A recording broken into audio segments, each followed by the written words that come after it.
О том, как живут люди в Северной Корее, можно узнать разве что из пропагандистских СМИ. Правда, это будет иметь мало общего с реальным положением дел. Фотографу Эрику Лафоргу удалось собрать снимки, на которых запечатлены различные моменты из его поездок в эту закрытую страну.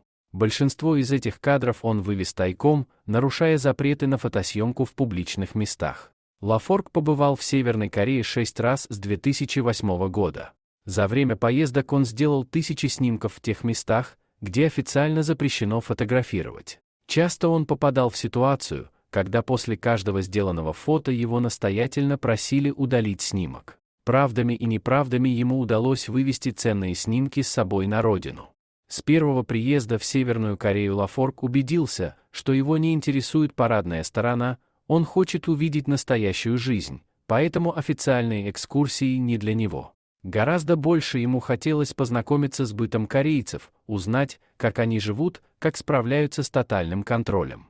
Отправиться на прогулку самостоятельно практически не было возможности, чаще приходилось ездить на автобусные экскурсии, тайком документируя все, что получалось увидеть.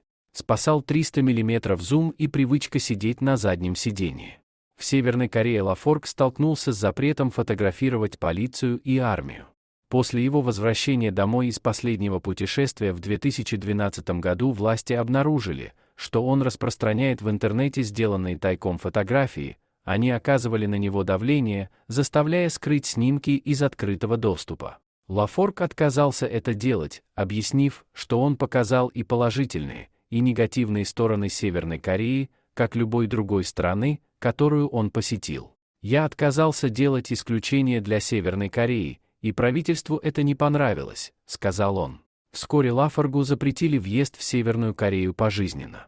«Во время моих визитов я много бывал в деревнях, общался с местными жителями часами, благодаря моим гидам. Они так много рассказали мне о том, как живут, о чем мечтают. Главное, что нужно знать о Северной Корее, это то, что там душевные люди, интересующиеся теми, кто к ним приезжает, они очень гостеприимны, даже учитывая, что у большинства из них ничего нет», — рассказал Лафорг о своем путешествии. 1. Жизнь без электричества. Девочка за компьютером. Лафорг рассказал, что гиды радуются, когда туристы фотографируют детей за компьютерами. Им хочется показать миру, что Северная Корея идет в ногу со временем. Но как только они замечают, что компьютер выключен из-за того, что электричества нет, то требуют сразу же удалить снимок. 2. Фотографировать армию запрещено. Женщина в окружении солдат. Фотографировать солдат крайне нежелательно, поэтому подобные снимки автора просили удалять сразу же. 3.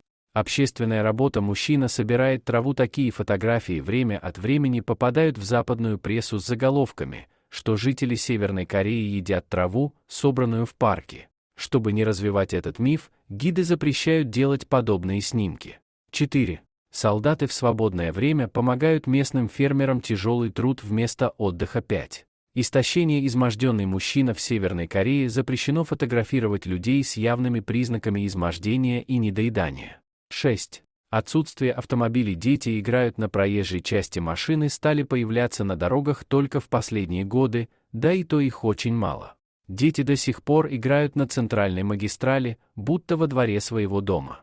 Спасибо за просмотр. Подписывайтесь на канал, где вы найдете еще много интересного. А также ставьте лайки и пишите комментарии, что думаете насчет этой истории.